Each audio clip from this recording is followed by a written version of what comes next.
Aujourd'hui, dans cette vidéo, on va voir les obligations de prothésiste ongulaire qui n'en sont pas vraiment.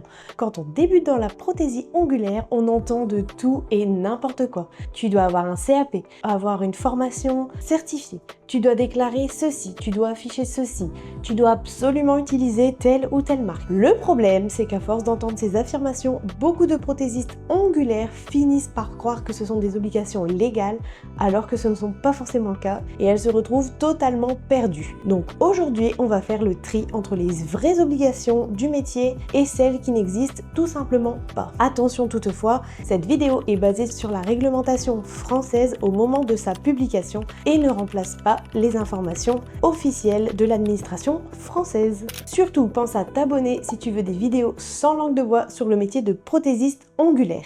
C'est parti!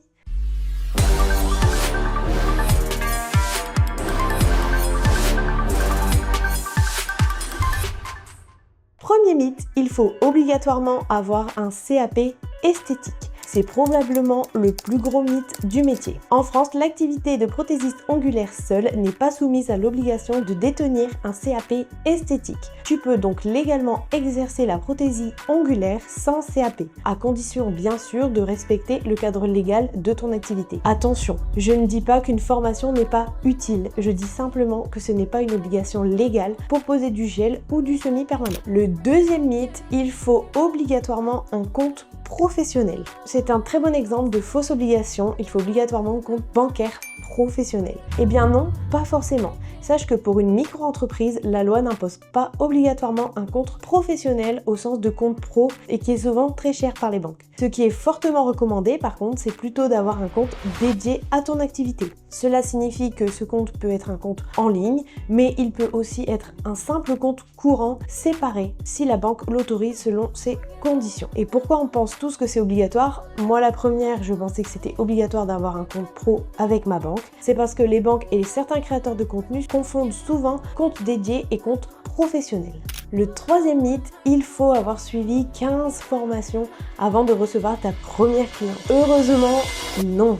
Bien sûr, il faut être compétente avant de facturer une prestation, mais aucun texte ne fixe un nombre minimum de formations obligatoires à passer. Le quatrième mythe, il faut obligatoirement louer un local pour démarrer ton activité. C'est complètement faux. Tu peux exercer à ton domicile, en te déplaçant, en louant une partie d'un espace d'un salon partagé ou d'autres formes qui te conviennent. Tu peux te faire une petite pièce aménagée dans ta chambre, dans ton dressing, dans ton salon, peu importe. Beaucoup de prothésistes ongulaires d'ailleurs commencent chez elles. Le cinquième mythe, il faut absolument créer une société pour démarrer. Alors pas du tout, pour la prothésie ongulaire, tu as le statut de micro-entreprise qui est parfaitement adapté et c'est le statut qui est le plus simple en plus pour démarrer ton activité. Créer une société n'est pas une obligation pour être prise au sérieux. Tant que tu as un numéro de ciré, tu peux exercer sans souci. Le sixième mythe, il faut uniquement utiliser des produits français. Il n'y a aucune obligation là-dessus. Tu dois par contre utiliser des produits conformes à la réglementation européenne, mais ils ne doivent pas forcément être fabriqués en France. Vérifie juste s'il y a bien l'intitulé CE,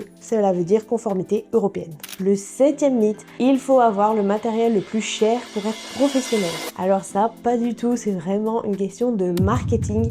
Sache qu'une lampe à 400 € ne fera pas automatiquement de toi une meilleure professionnelle ou ne fera pas tenir ta pose plus longtemps. Ce que je te conseille vivement, c'est de comparer les différents produits des différentes marques avec les intitulés des descriptions pour voir ce qui est le mieux et ce qui sera le plus adapté pour toi. Ce qui compte vraiment, c'est de maîtriser ton matériel et de travailler avec des produits conformes.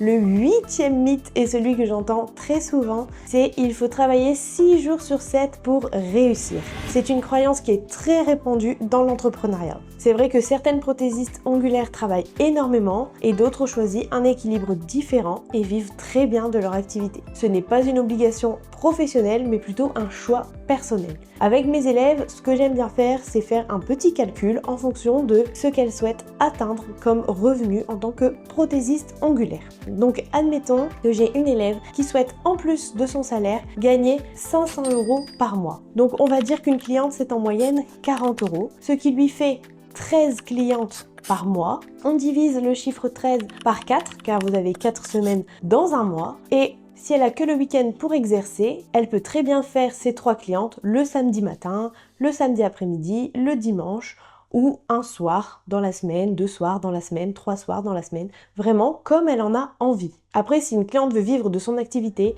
je fais exactement le même calcul et c'est vrai que souvent on se fait une montagne alors que c'est tout à fait accessible si vous êtes prête à vous bouger.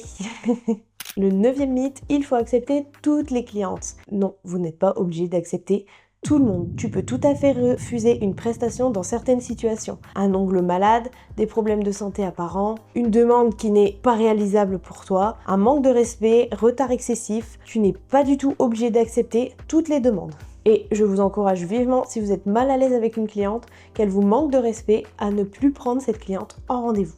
Et le 10e mythe, il faut être présente sur tous les réseaux sociaux, Instagram, TikTok, Facebook, YouTube. On a parfois l'impression qu'il faut être partout pour réussir et la réalité c'est qu'il vaut mieux être excellente sur une plateforme plutôt que médiocre sur 5. Un conseil, privilégiez une plateforme, par exemple Instagram, et ayez une stratégie claire et précise pour développer votre clientèle grâce à ce canal. Maintenant, je vais donc vous rappeler les vraies obligations à respecter en tant que prothésiste ongulaire, maintenant que l'on a parlé de toutes ces fausses obligations. Il faut déclarer ton activité, respecter les obligations fiscales et sociales, utiliser des produits conformes à la réglementation, respecter les règles d'hygiène, informer correctement les clientes sur tes prestations et tes tarifs, et souscrire une assurance professionnelle. Celles-là, ce sont des obligations sur lesquelles tu ne peux pas faire d'impasse. Pour clôturer, le métier de prothésiste ongulaire est déjà suffisamment compliqué sans rajouter des obligations qui n'existent pas. Avant de croire ce que tu lis sur les réseaux, prends tout simplement le temps de vérifier les informations auprès de sources officielles. Et ce qui m'intéresse, c'est dis-moi en commentaire quelle est la fausse obligation qu'on vous a déjà répétée et à laquelle vous avez souvent cru. Moi, personnellement, c'était pour le CAP esthétique. Je pensais absolument qu'il fallait passer le CAP esthétique pour être prothésiste ongulaire. J'espère que cette vidéo vous aura plu. Pensez à liker, à vous abonner et à activer la petite cloche pour ne pas manquer les prochaines vidéos. On se dit à très vite.